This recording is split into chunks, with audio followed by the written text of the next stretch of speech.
हज़रत आयशा अल मोमिनीन से रवायत करते हैं कि रसूल अल्लाह ने अपनी बीमारी में फरमाया कि अबू बकर को हुक्म दो कि वो लोगों को नमाज पढ़ाएं। हज़रत आयशा का बयान है, मैंने अर्ज़ किया कि अबू बकर आपकी जगह खड़े होंगे तो लोग उनके रोने के सबब से उनकी आवाज़ न सुन सकेंगे, इसलिए आप हज़रत उमर को हुक्म दे के नमाज पढ़ाएं। आपने फरमाया कि अबू बकर को कहो कि लोगों को नमाज पढ़ाएं।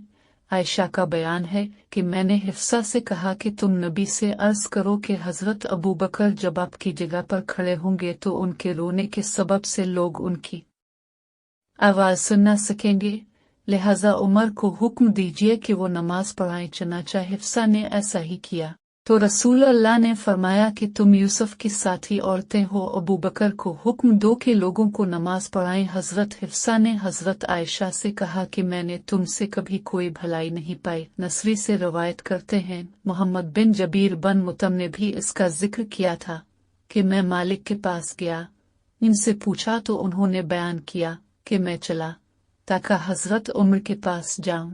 मैं पहुंचा तो उनका दरबान यरफक आया और पूछा, क्या हज़रत उस्मान और अब्दुर्रहमान और जुबैर और साद को अंदर आने की इजाज़त देते हैं? उन्होंने कहा हाँ। चनाचा वो लोग अंदर आए, सलाम किया और बैठ गए। फिर यरफक ने कहा कि हज़रत अली और हज़रत अब्बास को इजाज़त देते, इन दोनों को भी अंदर आने की इजाज़त दी। हज़रत अब्बास ने कहा कि अमीरुल मोमिनीन इन दोनों के दरमियान फैसला कर दें और एक दूसरे से निजात पा लें।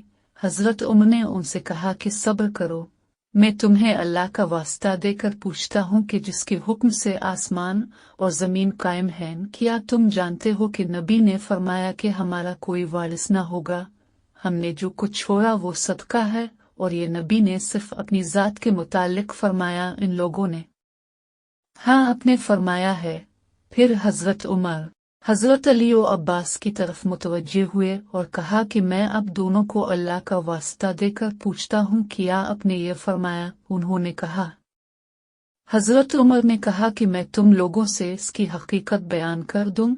अल्लाह ने अपने रसूल को इस माल में से एक मखसूस हिस्सा अता किया जो आपके अलावा किसी को नहीं दिया, इसलिए कि अल्लाह ताला फरमाते हैं, माफ़ाकल्ला अली रसूला मन हम फुमा व जिफ्तुम, तो ये ख़ास रसूल अल्लाह के लिए था। फिर अल्लाह की कसम, रसूल अल्लाह ने तुम लोगों पर तरजीह दी, बल्कि ये तुम्हें को दे दिया और तुम्हें मैं तकसीम करता हूँ, हत्ता कि इसमें ये बाकी माल बच गया। और नबी अपने घर वालों के लिए 1 साल का खर्चा रखते थे, फिर बाकी को अल्लाह के रास्ते में खर्च कर देते थे।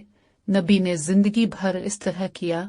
मैं तुम लोगों को अल्लाह का वास्ता देकर पूछता हूँ, क्या तुम लोग इसको जानते हो? उन्होंने कहा हाँ। फिर अल्लाह ने नबी को उठा लिया तो हज़रत अबू बकर ने कहा कि मैं रसूल अल्लाह का वली हूँ।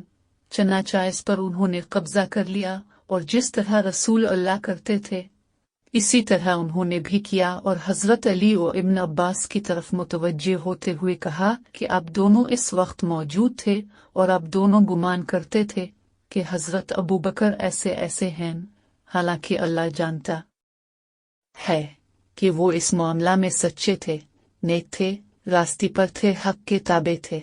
फिर अल्लाह ने अबू बकर को उठा लिया तो मैंने कहा, मैं रसूल अल्लाह और हज़रत अबू बकर का वली हूँ। मैंने इसको 2 साल तक अपने कब्जा में रखा और इसमें इसी तरह तसर्रुफ करता रहा जिस तरह रसूल अल्लाह और अबू बकर ने किया। कि फिर अब मेरे पास आए और अब दोनों की बात यकसा थी और काम भी एक था। अब अपने भतीजे के माल से हिस्सा मांगने आए और ये अपनी बीवी का हिस्सा अपने वालिद के माल से मांगने के लिए आए। तो मैंने कहा कि अगर आप दोनों चाहते हैं तो मैं आपको इस शर्त पर दूंगा कि आप अल्लाह के अहद व मीसाक के मुताबिक इसमें अमल करें, जिस तरह रसूल अल्लाह और हज़रत अबू बकर करते थे और जिस तरह मैं अपने कब्जे में लेने के वक्त से अमल करता रहा हूँ, वरना फिर इस मामले में मुझसे गुफ्तगू न कीजिए। तो आप दोनों ने कहा कि हमें इस शर्त पर दे दो। फिर मैंने आपको दे दिया। फिर दूसरे लोगों की तरफ मुतवज्जे हुए, फरमाया कि मैं तुम लोगों को अल्लाह का वास्ता देकर पूछता हूँ कि मैंने यहाँ दोनों को दे दिया था? इन लोगों ने कहा हाँ। हज़रत उमर ने कहा कि आप मुझसे इसके अलावा कोई फैसला चाहते हैं तो किस्म है इस ज़ात की जिसके कब्जे में मेरी जान है اور جس کے حکم سے آسمان و زمین قائم ہیں، میں قیامت تک اس کے علاوہ کوئی فیصلہ نہ کروں گا۔ اگر آپ اس کے انتظام سے عاجز ہیں تو ہمیں واپس کر دیجیے، میں آپ کی طرف سے اس کا انتظام کروں گا۔